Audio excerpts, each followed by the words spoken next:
Hello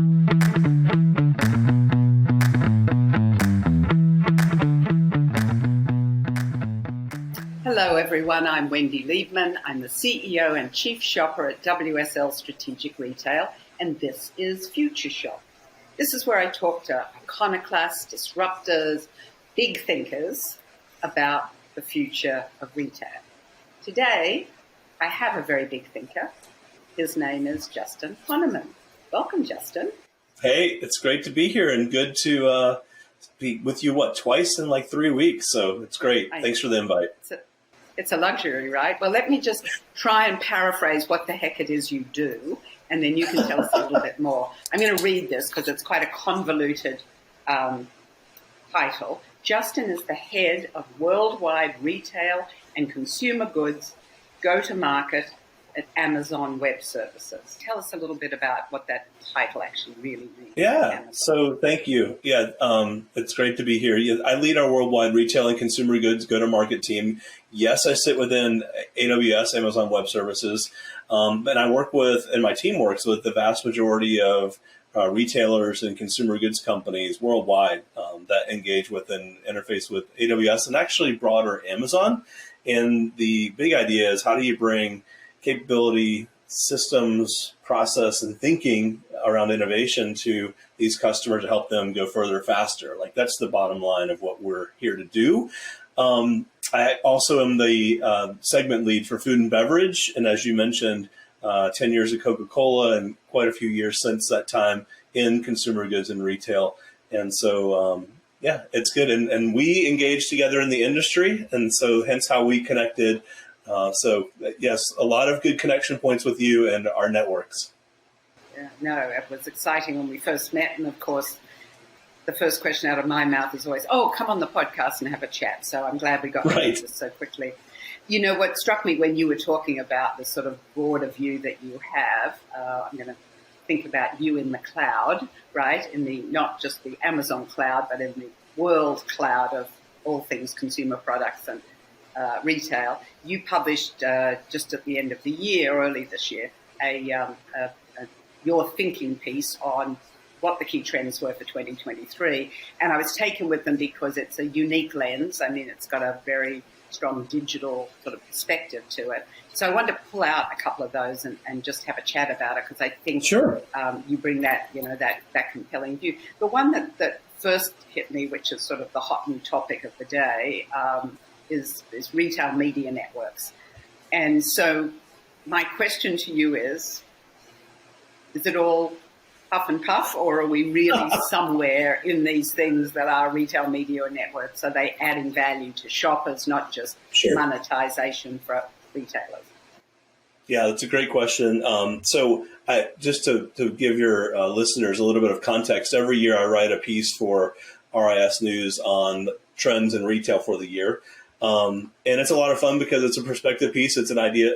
It puts ideas together around potential focus, not only around technology, but process and people, and thinking about the industry for the year. Retail media networks is definitely what it would make the buzzword bingo card for 2023. And it is real. There are real solutions around it. It is not just, I'd say, buzz or, a concept.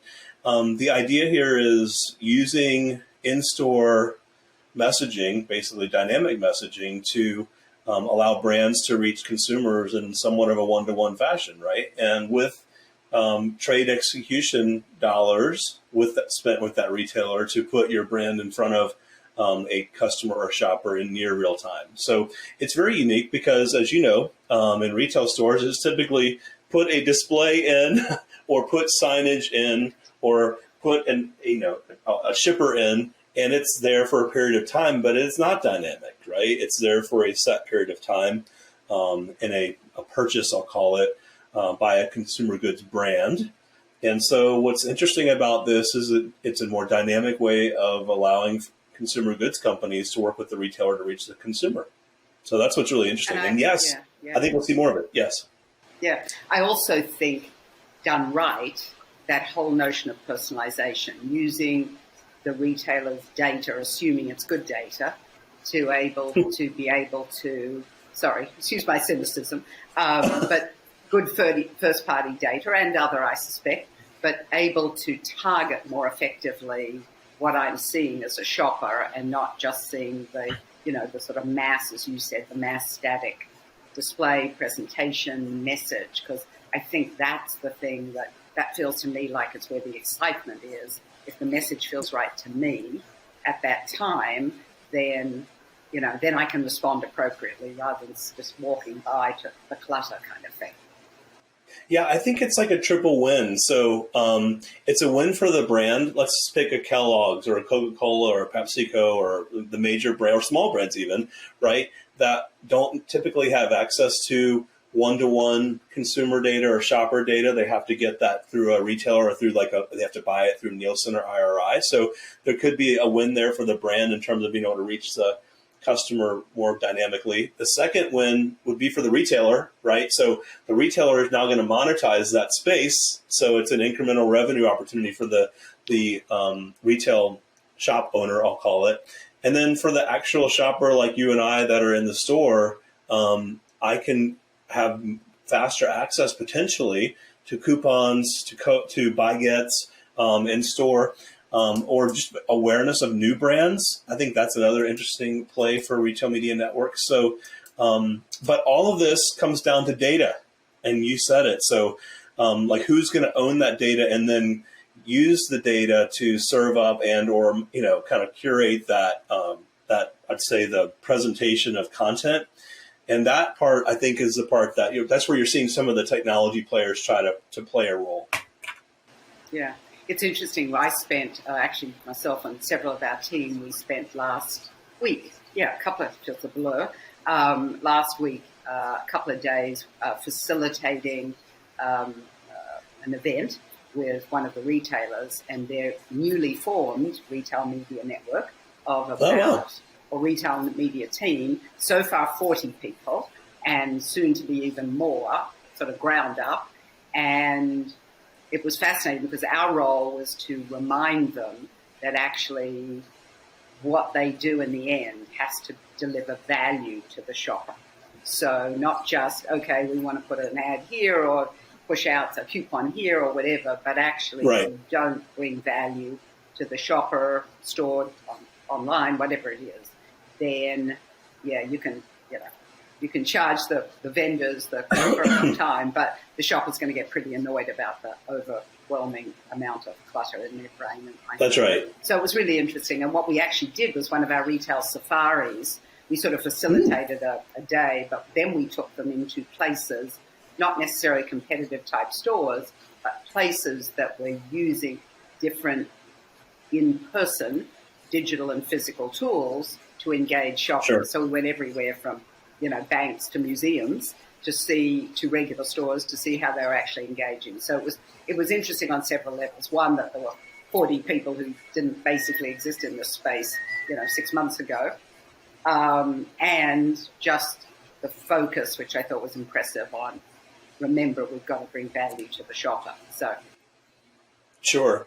Yeah. And we're still early days, right? What's interesting here is, back to your first question, it is real and there are real solutions for it, but how do you deploy it in a way that's not, that still fits with the brand set in the store, it still fits with how the experience is, or you want the experience to be in the store. So I think there's some work to be done there. And then how do you use the data?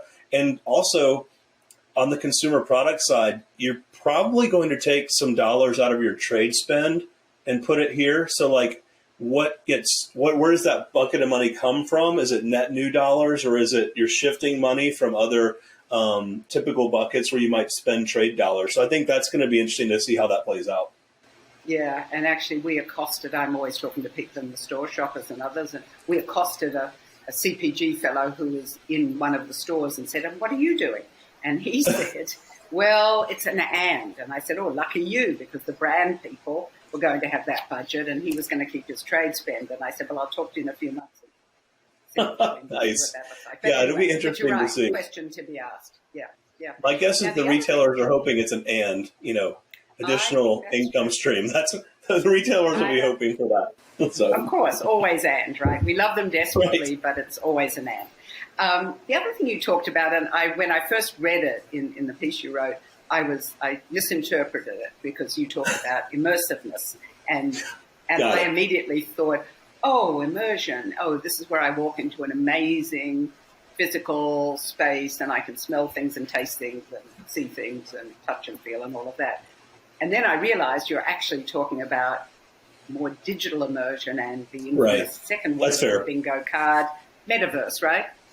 So, and other things. So, again, metaverse, yes, no, coming, going, who the hell, flip the coin, what's the story here? Okay, so, immersive is another buzzword for the year, and parts of it are real. So, in the definition of how I wrote about this, I talked about personalization, I talked about AR and VR, which are real. I talked about virtual stores, virtual try-on, which there are some great examples of those out there. And so in 3D images is really taking new life now for e-commerce shopping. Even virtual stores for consumer goods brands. Like you could have a store without having an actual store where you could curate products for a consumer or a customer to buy. Okay, so all of those things I mentioned are real and evolving. And so what we have seen over the last 12 months is a real shift back into immersive experiences in store and online. So the things I just mentioned, most of those are e-commerce or online technologies. And like the thing you said at the beginning around the look and feel and smell and layout and design and like checkout technology, there's a lot of work happening around the store again, in store. Like it's very exciting. And so on both sides, there is this whole idea of immersive and like experiential focus around the guest or the customer.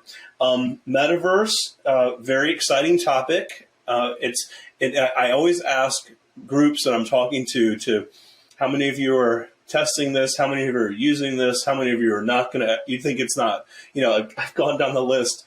And the jury is still out in terms of how to use it in a constructive and profitable way.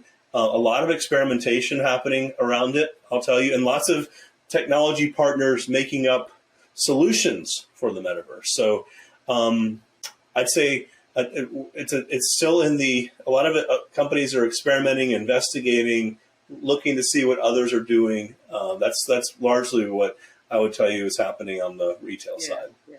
So two things there. I'm going to do the metaverse first and then remind me about checkouts because I'll forget. I know I'll forget that. But on the metaverse thing, what's interesting to me, we just finished some of our latest research, How America Shops research, we call planned disruption on the part of the shops planning their own disruption and disrupting everybody else's lives. And we saw about 3 out of 10 people report that, they're in the metaverse with some considerable regularity. 3/4 of them are there every week, doing lots of different things. Some of it's kind of gaming, whatever.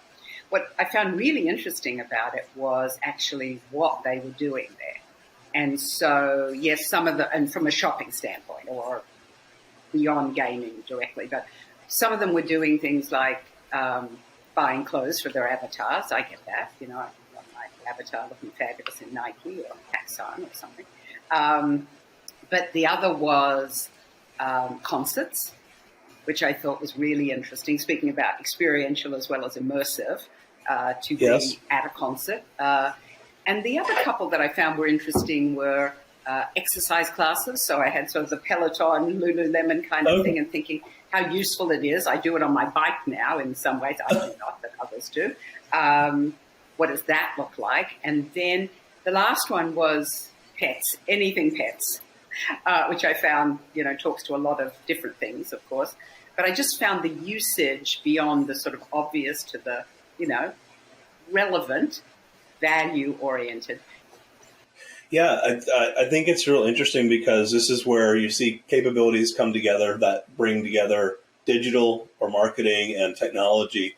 And it's part of what has driven the real expansion and explosion in cloud capability in retail and in consumer goods. And for the most part, like retailers and CPG brands are behind in the whole cloud journey, but that has accelerated the last year and a half because of an interest and focus on some of these new capabilities and solutions.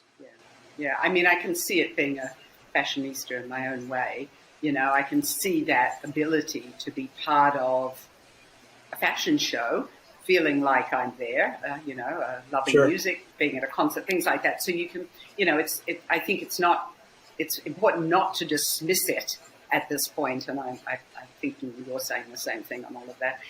Back to the other technology in terms of immersive checkout, of course, like other retail specialists, chief shoppers, I was in the first Amazon Go store in Seattle. What took me there? It took me back. My last trip before the world closed down in 2020 was to Seattle, and I went back to the Go store, and in that first store, now there was, and maybe it was there the first time and I forgot because the line was so long then, there was a liquor department. And the thing that was interesting to me was it was manned. There was a fellow in the liquor department because he had to check my card. How nice of him to check my card. But it struck me in two ways. One is I love the idea of Go. I love the idea of walking in, checking out, feeling like I stole something, but knowing I didn't have to even bother, right? It's me. But what I noticed when in the store, I don't know if it's still there, but with the liquor department, you still had the ability to talk to somebody. And actually, if I talked to him about wine and said, oh, these are all Washington State wines or these are Oregon wine, we had this fabulous conversation. So it was this amazing blend of, click and go. And yes, but if you wanted to, there was somebody to talk to, and it felt so right. So I don't know how you feel about all of that with all the checkout technologies and some of the things that are emerging or here. Well, so yet another space or another word for everyone's focus this year is frictionless, right? And when we talk about checkout technology or checkout function, the idea here is how do you take that part of the shopping process and make it simpler, easier, less friction, right?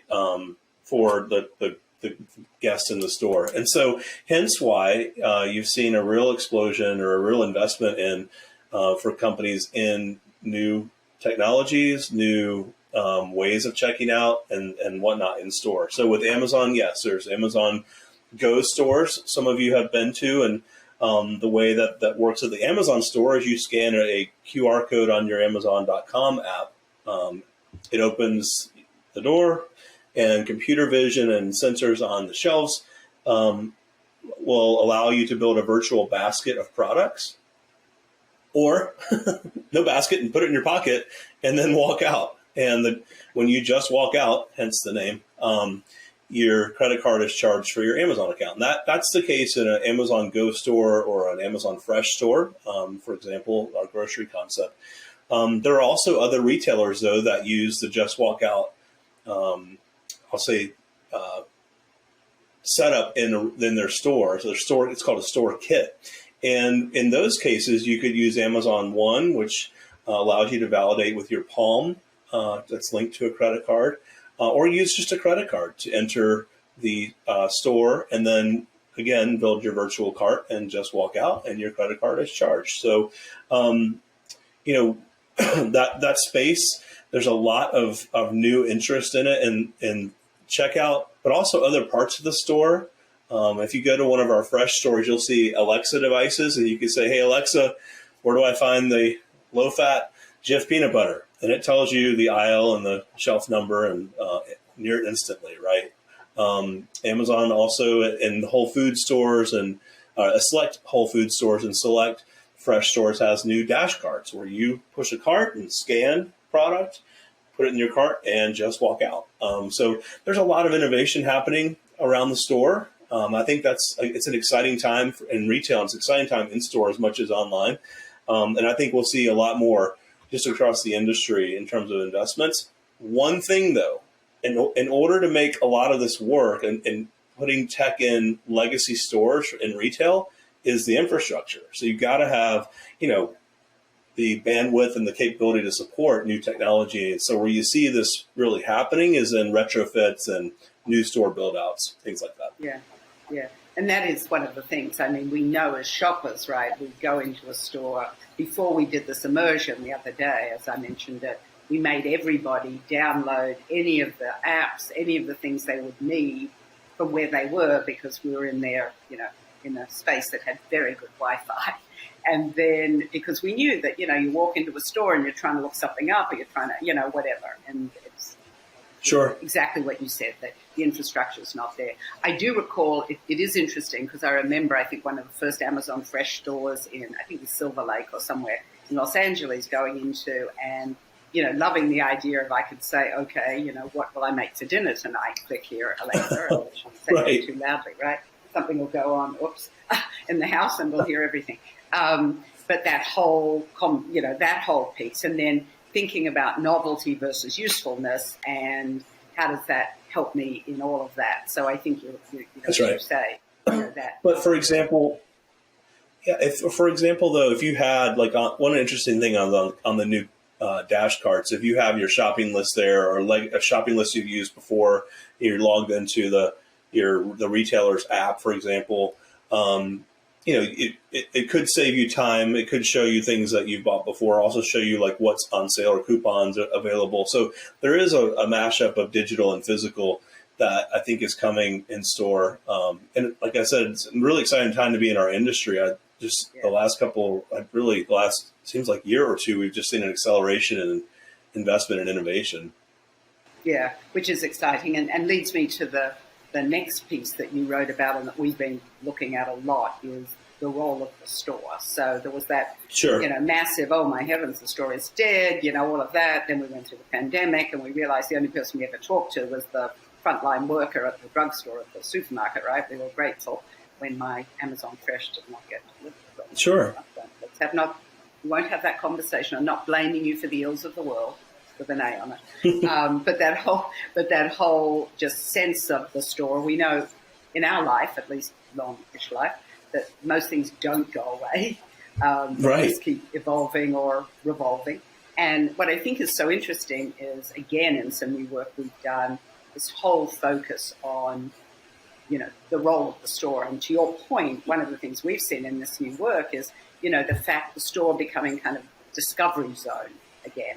I can get so much of the basics done online, delivered or pick up at the curb, whatever, get it off the list. And then now I've got time, I can go, if I'm looking for something new, I can go into the store and hopefully it's, well merchandised and all of that. But that to me is an interesting evolution of the store beyond the, I'm out of milk, quickly run in and, I can't get my delivery in 2 hours in my neighborhood. It'd be interesting to watch loyalty also. We haven't, loyalty programs have had their highs and lows over the years. So I think that's an area that to keep an eye on. I didn't write about it, but it's one of those things I think is worth watching because you're going to have more and more data on the shopper. The retailer is going to have more data on the shopper. So what can they do with that data that's unique and differentiated and can create a better experience. So I think loyalty will be something to take a look at this year too, linked to this whole in-store experience.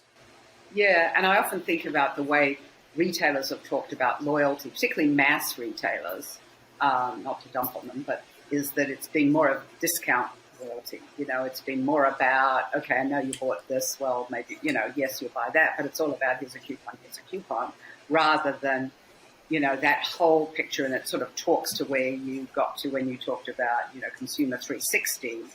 Right. I'm happy to share my data. I'm happy to share my information if you give me back some solutions to things, and please take it off my brain, out of my brain, so I don't have to remember that anymore. So I think that whole piece, and I can't think, what was it called, Amazon Dash? What was the thing on the fridge that told you were out of whatever, milk or something? That thing. P&G did something with it at one point. But, those sort of tools that say to you, Yoo-hoo, Wendy, you're going to be out of milk in about 2 minutes. And, if you don't have milk for your coffee, tomorrow you're going to be really crap. So that integration of all of that data that you're talking about, that we're seeing come to fruition now, that feels like delivered in the right way, I, as a shopper, get a much more personalized experience that could build my loyalty to whomever. No doubt. Am I reading that the right way based on your... Yeah, absolutely. And that's why also you're seeing more technology enablement around personalization. So what you might want to buy if you have bought this before, and beyond that, using artificial intelligence and machine learning about what your buying patterns are. You're seeing more and more curated experiences with that running in the background, and that's only going to increase with now that you have better technology to support it. Yeah. I was thinking about that the other day because, heaven forbid, I actually order from Fresh Direct in the city because they were the first up at some point. And what always annoys me is they give me my list, right, of everything I bought in the last whatever, and I could reorder Right. my list. What they haven't reminded me is you haven't bought this for 3 months, and this seems to be your usage pattern. Don't forget. I'm like, that's really annoying. Why don't they do that? So, that sort of, now I expect a lot more from them than just showing up on time kind of thing with all of that. So there's no question to that. I'm just venting because, I just have them here and I can vent on all of that. So the last piece of all of this, I mean, obviously there are so many other things going on. I mean, you talk about supply chain issues and things freeing up. You seem very optimistic about where things are headed in terms of some of these macroeconomic issues and technology issues. Did I read that right? So I'm not an economist. I would just say that we're seeing a lot of investment and interest in innovation on the consumer goods side and retail side. And CPG companies have really been focused on supply chain the last 2 or 3 years. So and you can see there's not a lot of innovation, but where the innovation is on that industry is in the new upstarts, the new food and beverage brands, the new, makers of small consumer products. And so there's a lot of excitement there and energy. On the retail side, like I said, it's last year was a lot of, hey, can you help us with inventory visibility and help us even with delivery, help us with help us get on technology so we can run some of these things we need to be running. And I'd say the last 6 to 8 months, 6 to 12 months, we've seen then and now it's like, what about immersive experiences? What about frictionless checkout? What about, a better, using computer vision in the store? What about leveraging data and analytics in new and different ways? So the conversations have shifted. That there were so many logistical pressures on people over the last couple of years that we see. That's why I think we're doing more and more of our retail safaris. People want to get out. Either we do them virtually and we show them what's, emerging around the world virtually if they can't get out, or, in a market, let's go and look at things around a topic or an issue, as I said the other day. So you see that, the sort of getting out, the interest in looking at the new and solving problems in innovative ways, which I think is the really encouraging piece. And I think there's also this sort of recognition of there are a lot of issues that we need to address, so let's get together and move forward, which I think is encouraging between retailers and manufacturers coming together to solve, in some ways, bigger issues, whether it's health and wellness, whether it's purpose, sustainability, all of those things bundled up. So I'm with you. I actually think that, when you lock us away for 3 years and we go through terrible times, then, hopefully that spark is still there to be encouraged. There are a couple of other things on my list. One is, of course, the infamous AI chat, which everybody seems to be like, oh my dear, all the school children now will never write a report or a summer holiday something without going on to chat CPT, right? So there's like, the world will fall apart. I'm like, oh, okay, all right. Is that another thing? Right. So that's another topic at hand, right? But that just talks to more AI and different learning. Is that how you feel it, or are you like, oh my heavens, the world is about that? I mean, the proof is what you just said. It's been amazing how fast that topic has run around the last couple of weeks. And so, yeah, I think it'd be interesting to see like early days and we're dealing with new and different technology that no one has really dealt with. So, or had to think about how to leverage. And so the question is like on things like that, and even some of the other technology we talked about, like if you're a legacy or a major retailer, how do you balance the new shiny object, but also potential value capabilities with the fact that you're sitting on old ERP systems that are expensive to operate and don't change. How do you think about customer experience with some of these new personalization capabilities and the immersive capabilities, right? How do you think about that when you are balancing that with some of the operational challenges of getting inventory and sourcing and whatnot? So, it's definitely good to keep an eye on what's happening in the market. And then, and what you're seeing is from the retailers that are doing it well, they are looking, they're investigating, they're experimenting, they're trying things that are days and weeks of testing versus months and years. Are you seeing, are there retailers around the world or CPG companies around the world that you think are really, doing interesting stuff that we should all kind of lean into and think about? There's a lot of great innovations happening in the industry. I mean, there is no one shining star, for everything. But when you think about it, I'd say for example, some consumer goods brands have really jumped in around this whole connected factory idea and using data analytics across factory, understanding and being able to drive better decisions. An example there would be Heineken, right?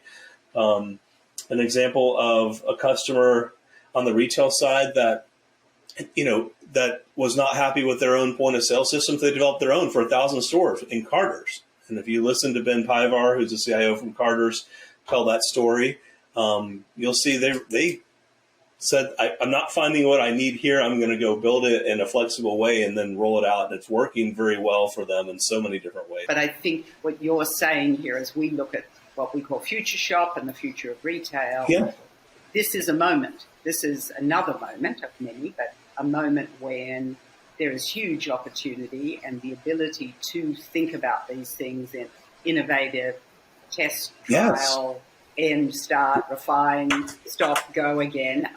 From product, you talked about small brands and the opportunity in the CPG space to develop new products that bring to market, through so many different types of media, the impact of social.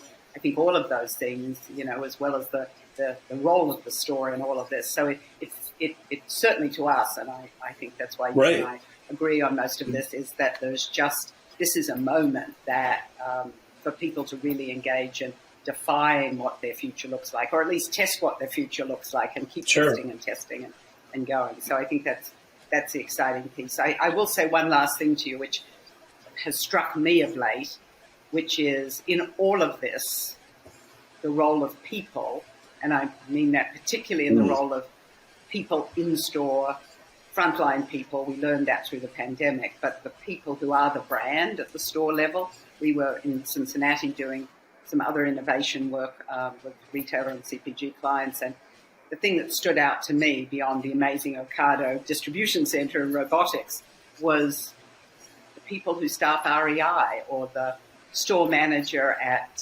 Five Below, and these people who are so passionate about what they do and love what they do that you realize that's still old world laying on of hands makes a difference. So in your digital world, your view from the cloud, you have the same sense of that, or, here's what I would say. I was just thinking as we were talking, only 2+ years ago, the hot topic was stores are going to be closing. How can we drive revenue? We're having to shift to all e-commerce because people aren't going to stores, and oh my gosh. And we were counting store closings, if you remember. And here we are now, February 2023, and stores are opening. They're open, but they're growing. Retailers are investing in experience and in-store and online. E-commerce is leveled above where it was pre-COVID. Markets are still opening around the world that we are going to see impacts from. And so my only thought when I talk to customers is make sure to be thinking about how do you first don't go back to the old way of siloed work, but also position yourself to have the flexibility to spin things up and down, try things, pull back on things more quickly in the future. So give yourself some of the flexibility to operate differently, because you don't know what will be the next thing. And that's the way I've been thinking about the go forward is, it's great that we're celebrating a lot of growth and new experience things and innovation. It's just how to make sure to position yourself for flexibility in the future. Yeah, well, that is a perfect wrap up. Now I don't even have to do a wrap up because you just did it, as I knew you would. So I thank you. I feel like you're my new best friend, which is really I am. So I'm all in. I'm thrilled. Come along on this journey, right, of redefining the future or testing our way through the future. So thank you for this, Justin. It's really been a pleasure. It's all good. Yeah, I'm looking forward to doing it again in the future. Thanks, Wendy. Indeed. Look forward to seeing you. Happy travels, as always. See you in the future.